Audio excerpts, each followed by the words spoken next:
Alright, so this will be a quick DIY on how to replace the VTC filter. It's down there underneath that little cap.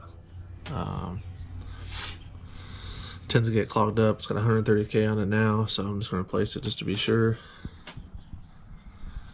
So first thing, you need to get the belt loose. I'm going to do that. These do have an automatic tensioner. It's a 14 millimeter. That pulley right there. Get this on there. Get 114 on there. And they do have a special wrench that'll do this if you want to rent that, but this is the easy way to do it. If you just got some regular wrenches, you just get that on there. And then I took a 15, whatever. And you put it on there just like that. Go over the top. Just like that.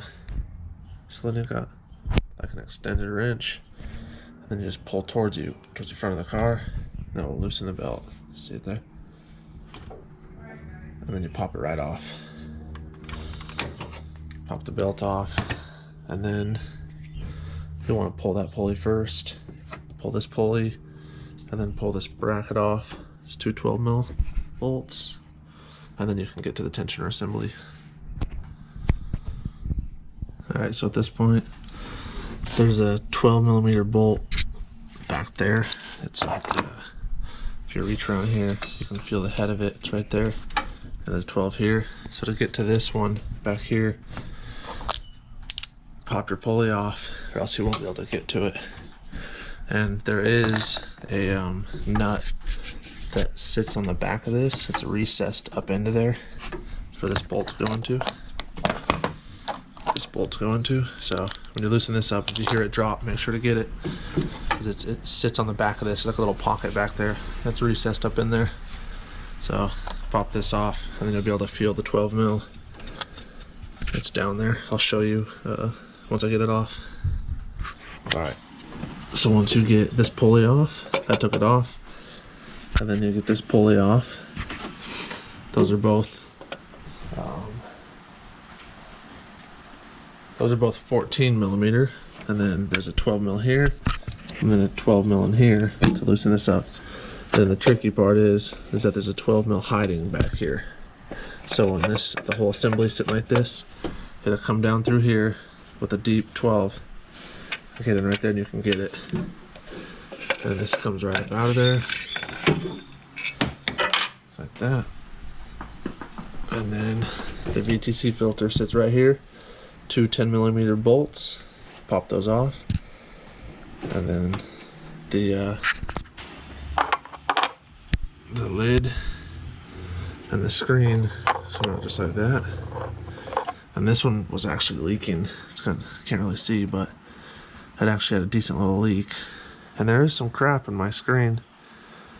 You can kind of see it. And there was a lot of oil trapped in there, and when I turned this upside down, it barely dripped out. So I do think this thing wasn't flowing very good. It is OEM. It's definitely never been changed. It was really kind of a bitch to get out of there. Pretty dirty. There's definitely some crud stuck in there, so I'll replace that. I just sprayed this thing down real good with carb cleaner. Wipe it down.